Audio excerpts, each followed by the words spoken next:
Ladies and gents, welcome to tonight's episode of Le Morte d'Arthur. Tonight we shall see Tristram himself fight off against Sir Lancelot. It is, as I have said, the fight of the century. And I can't wait. Hello, Darby, come in. Welcome. Hello, Karen. Hello, Ollie, come in. Welcome, everyone.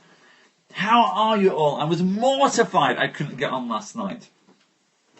Mortified. Although, on the plus side, the workmen have fixed the internet cable very, very quickly. I was expecting it to take much longer. I was worried that I was going to have to go into the office and scope from there in the middle of the night. It's not going to have to happen now. We can scope here in the comfort of this chair. Which makes me feel good. It feels awful when you get thrown out of a routine. Yeah, like that. I've just knocked over all the pencils on my desk. But there we go. There we have it. We're all sorted now. We're back into the mix of things, ready to start with tonight's show, which makes me sets up very, very excited. So thank you, everyone, for coming. Tonight's show will be epic. We like them all to be epic, but this one will be especially epic for you, ladies and gents. Tonight, Tristram himself will be fighting off against... Who is he fighting off against in tonight's show? Oh, I know now. Tristram is fighting off against Sir Lancelot. Which is what we want. We want Tristram to fight Sir Lancelot. We wanted this fight for a while. They've come close. Well, actually, they've already fought once. The last time they fought, it was a draw. We'll see what happens tonight, he says as he gets in there. So I'm just going to load up the other screen as well. I want two screens. I want two screens for tonight's show. There, have the second screen loaded up. Ready then, ladies and gents. So often you get when you don't come on for the night, you get all thrown off in your rhythms, which is awful. Anyway, ladies and gents, shall we get into tonight's show? So, Tristram and his merry band of followers have come to the castle of Lancelot, where a great tournament is being held by no other man than King Arthur himself. Arthur has decreed that a great tournament shall take place. Tristram has come here hoping to prove himself in arms. Sir Palomides has come here hoping to prove himself against Tristram. And unbeknownst to Tristram at this time, we know, ladies and gents, because I'm here to tell you, but unbeknownst to Tristram at this time, later this evening, he shall have to come face to face with Lancelot. Now, Camelot indeed.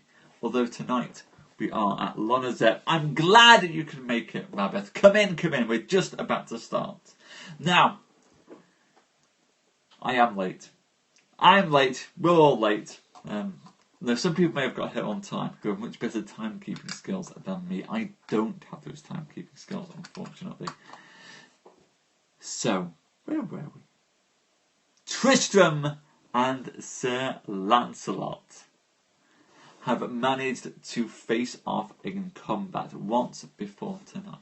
The last time they fought before Camelot itself, and there Tristram and Lancelot were locked in a bloody duel that lasted hours, lasted until they had hewn the armour from each other's bodies and they were naked and bloody, bleeding out, and it took them many days to recover, and at the end of that duel, neither one could be declared the victor. But tonight, ladies and gents, it's rematch night. Tonight, Sir Lancelot and Sir Tristram will have to face off against each other once more. And when they do, when they do face off against each other, then, ladies and gents, we shall see just what manner of men these men be. Tonight, ladies and gents, we will settle the issue once and for all. Who is the greatest soldier in all the realm? Is it Sir Lancelot? Is it Sir Tristram? We shall find out, because they will be forced to do bloody battle and duel against each other. Tonight, ladies and gents, at the tournament of Lonazep, one thing shall be decided once and for all. Who is the greatest fighter in all of Britain? But to find out, you'll have to wait and see. Ladies and gents, let's get into tonight's show.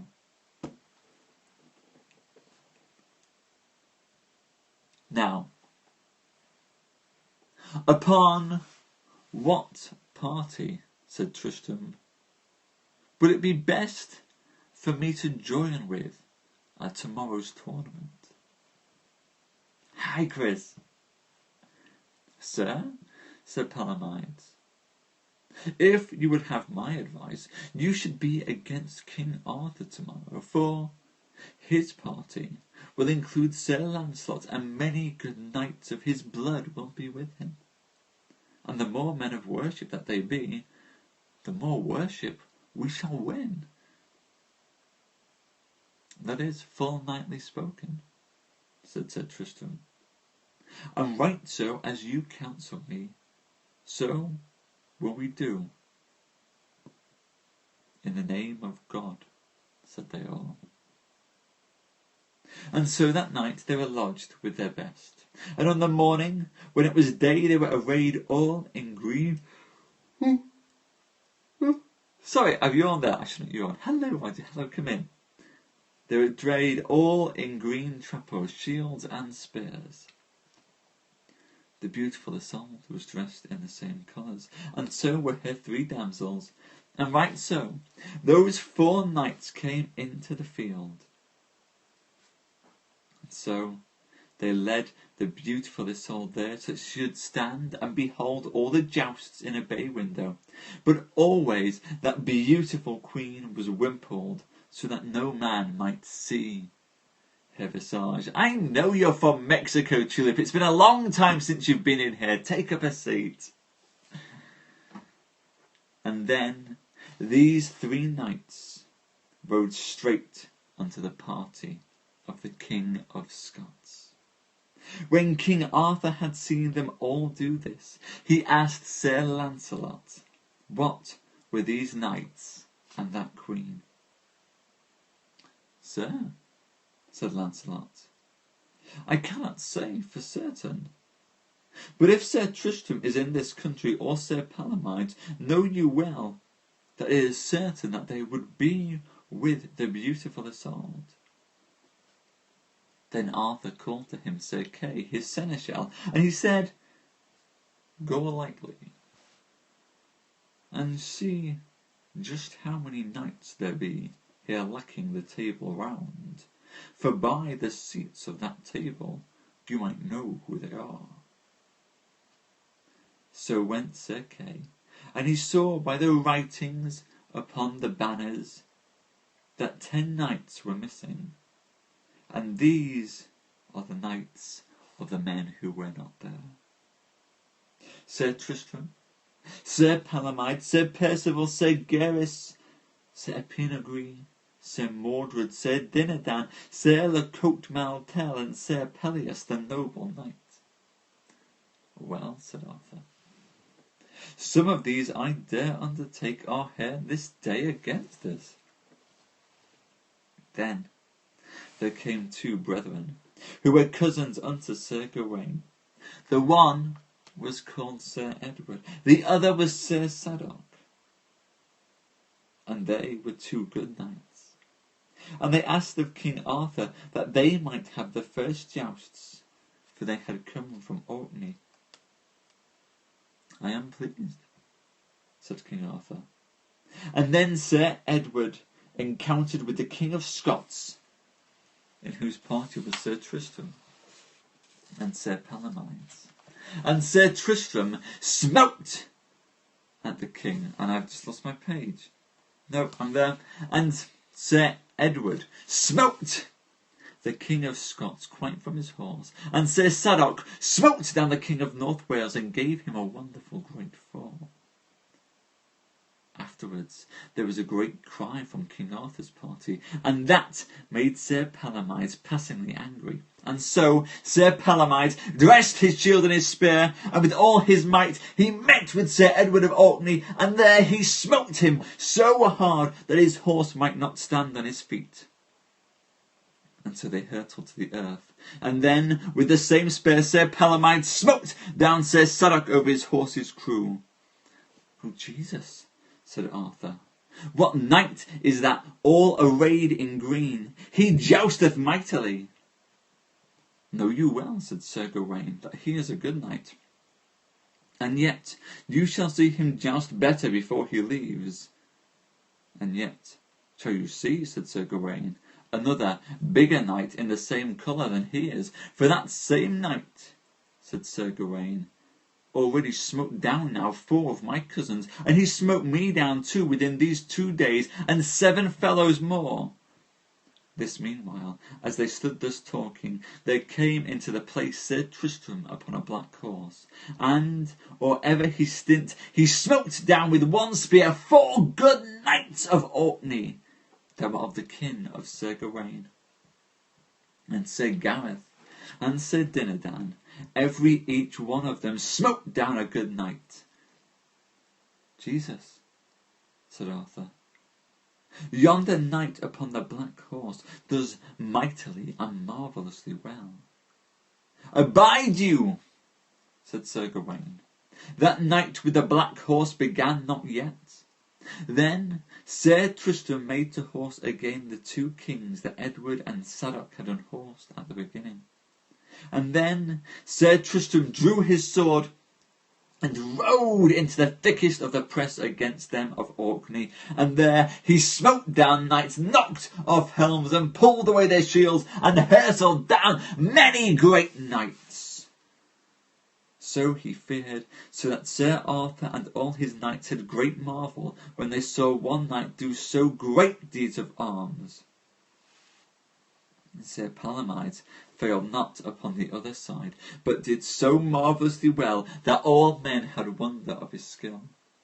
For there King Arthur likened Sir Tristram, that was on the black horse, like to a wood lion, and he likened Sir Palomides upon the white horse unto a wood leopard, and Sir Gareth and Sir Dinadan unto eager wolves. But the custom was such among them that none of the kings would help each other, but all the fellowship of every standard to help each other as they might. But ever Sir Tristram did so much deeds of arms that they of Orkney waxed weary of him, and so they withdrew themselves. Ladies, I'm very sorry for the yawning. I had a very late night last night, actually, and we'll get on to the reason why I had a late night last night later. So I do apologise. The key thing is, we're halfway through tonight's tale. We're halfway through tonight's tale. The tournament of Lonazep is underfoot. Tristram is facing off against against everyone, to be honest. But, ladies and gents, and here's the key thing. A new man is about to enter the fray. That's right, ladies and gents. Lancelot has yet to face off against any of these folk, and so now we shall see just what happens as Sir Lancelot enters the fray. Ladies and gents,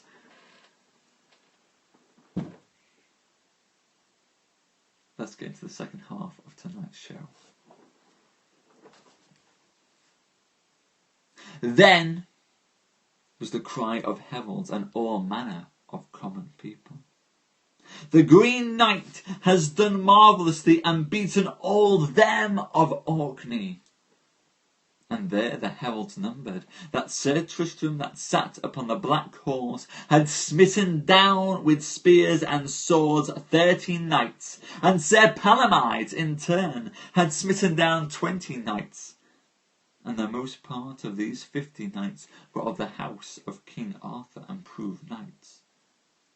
So God me help, said Arthur unto Sir Lancelot. This is a great shame to us to see 4 knights beat so many knights of mine, and therefore make yourselves ready, for we will have ado with them. Sir, said Lancelot, know you well that there are 2 passing good knights, and great worship it would be if us were now to have ado with them, for they have this day sorely worked themselves.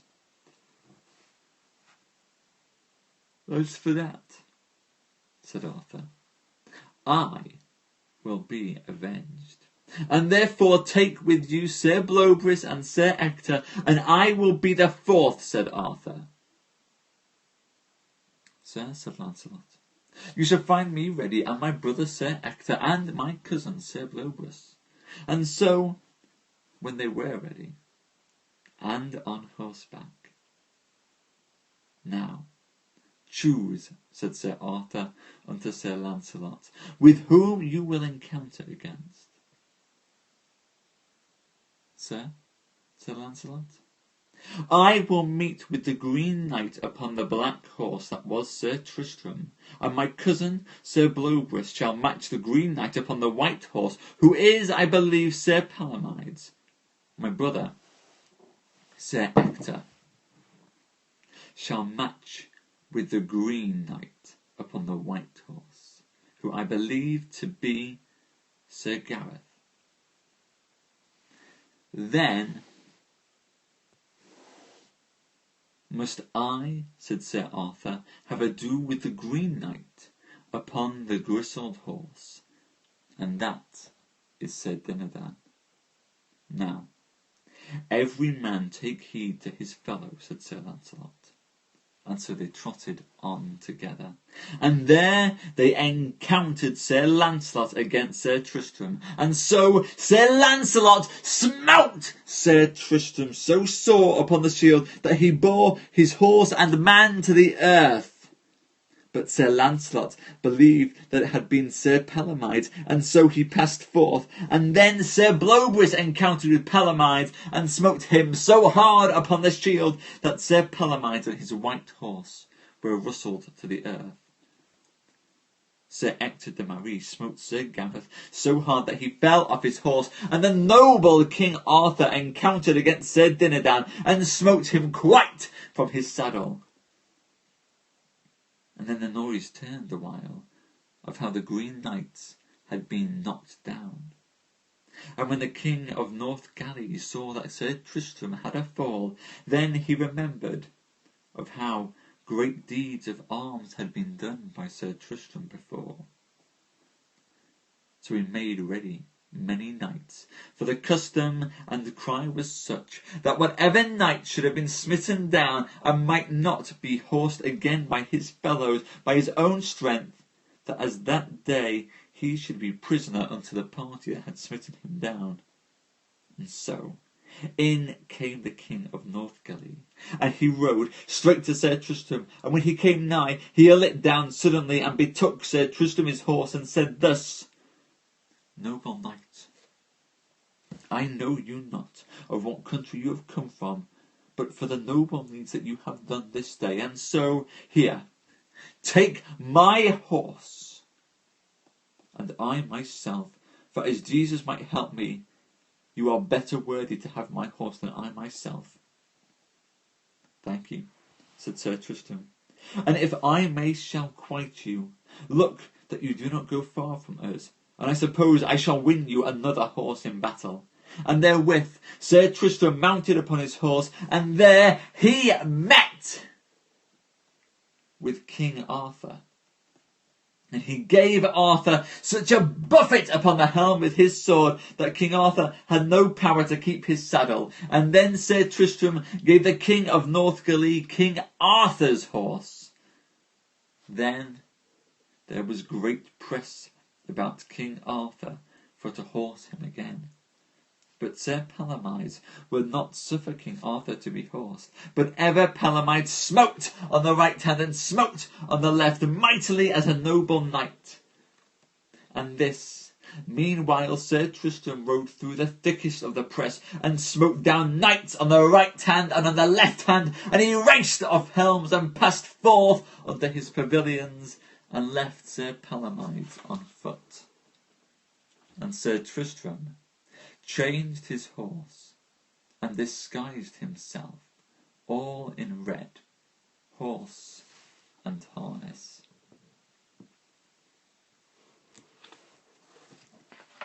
Ladies and gents, Sir Lancelot has won the first blow of this duel. He's knocked Tristram down from his horse, but Sir Tristram isn't out for the count just yet. Sir Tristram has quickly been lent a horse by the King of Northgally, has ridden back into the fray, has knocked Arthur down, stolen Arthur's horse, and is now rearing himself, ready to get back into the throng, where Sir Lancelot is now preparing himself to fight off against Sir Palomides. Ladies and gents, tomorrow night we shall find out just what happens when Sir Lancelot and Sir Palomides come face to face. And I can't wait. And hello, Susan. Welcome. Hello, everyone. Hello, Darby. Hello, Karen.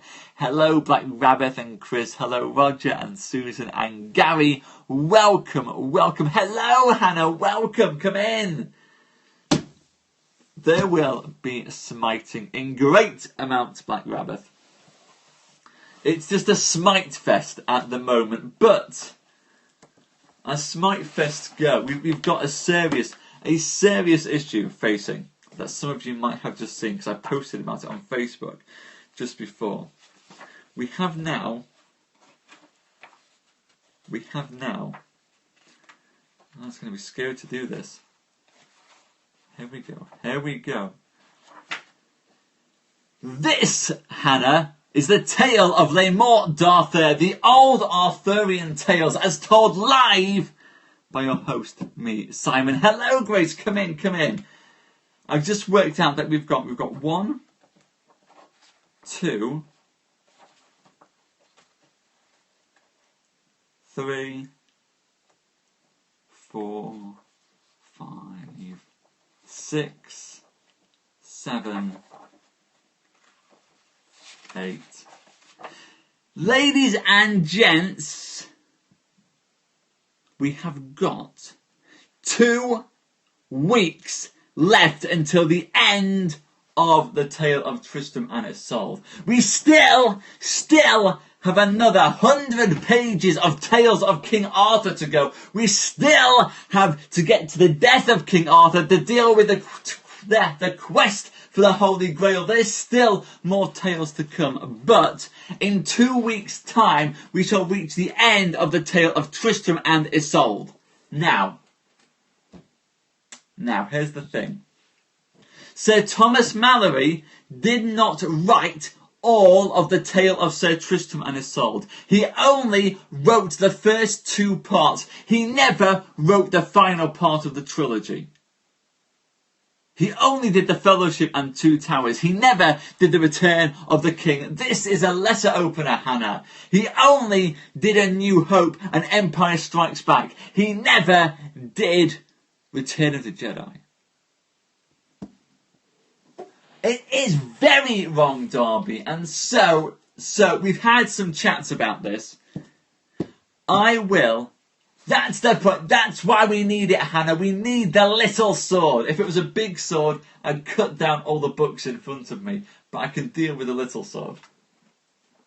When we reach the end of the tale of Tristram and Isolde, well, the end of Malory's telling, I will take over. I will tell the tale direct. I will tell it without notes. I will tell it without looking down. I will tell it with hands waving and swords going. I will tell of how Tristram spirited Isolde out of Cornwall and into the blackest depths of Britain. I will tell of the time that King Mark's men found Tristram naked in the bed with Isolde, how they brought him to the rocks of Cornwall and the small church where he was naked and where they threatened to slay him, and where Tristram, even though he had no armour, even though he had no weapons, managed to overcome 100 knights and slip away. I will tell of how Sir Tristram, only just made a knight, fought off against Sir Maurus upon a coast of an island between Ireland and Cornwall, and fought and then found bloody victory on that day. I will tell it all, ladies and gents. I will tell it all. No notes,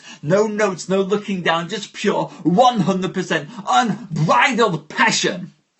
Storytelling as storytelling was always meant to be.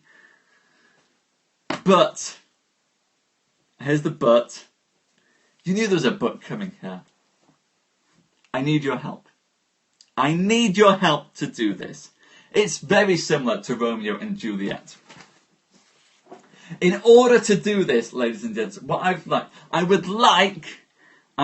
did. You can see the difference between looking down and looking up. Looking down and looking up. I will never ever change, Hannah. Never. Well, take care, Hannah. I will see you another time. When Parachute TV, and some of you might have not seen the Parachute channel, when it first came out on Periscope, I sent them an email asking if I could do the first TV series that was written for Periscope for them. The first actual drama written just for Periscope. And I presume they were very, very busy at the time because they didn't get anybody to respond to me. But, ladies and gents, can we give it a try though, Grace? I want to try. I would like to see just how many people could we get to watch the show.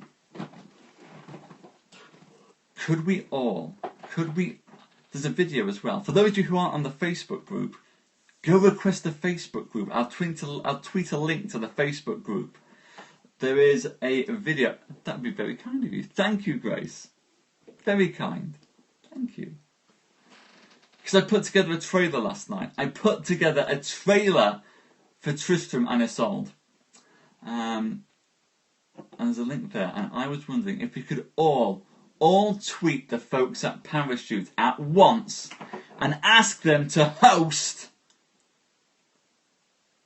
the world's first drama written just for Periscope. And I will tweet a link to it, Grace. I will tweet a link to it. If you go onto Facebook and look for the SimonTellsTales group, then the trailer is on there. But I will tweet out links as well, so it's there.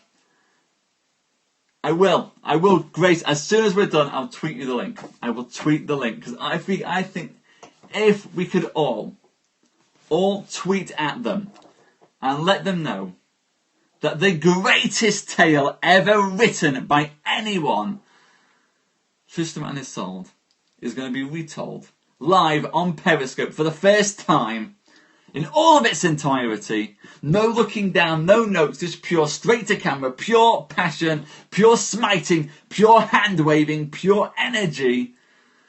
I think we could get them to do this, and then we could reach a lot of people and bring the tale of Tristram and Isolde to a new audience.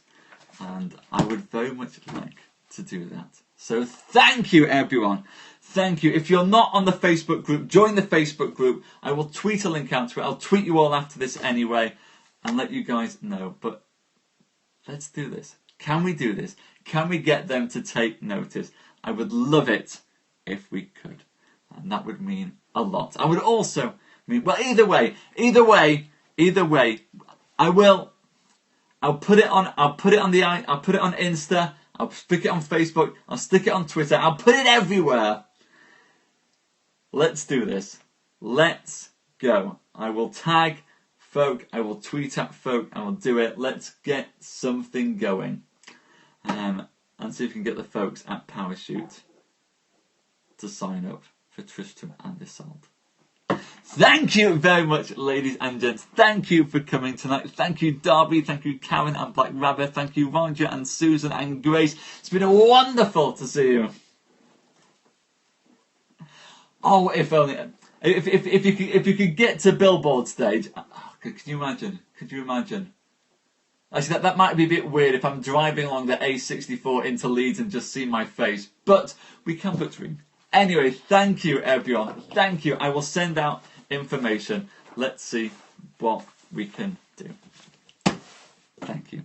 Have a wonderful morning, afternoon, evening, weekend, wherever you are. Wrap around building would be epic. Or just project. Actually, the one which would be cool would be to just project Periscope live onto the side of a castle. Projecting this onto the side of a castle, that would be awesome. That's the dream. Projecting the show onto the side of a castle. Right, I'm going to go and send out some information. Thank you.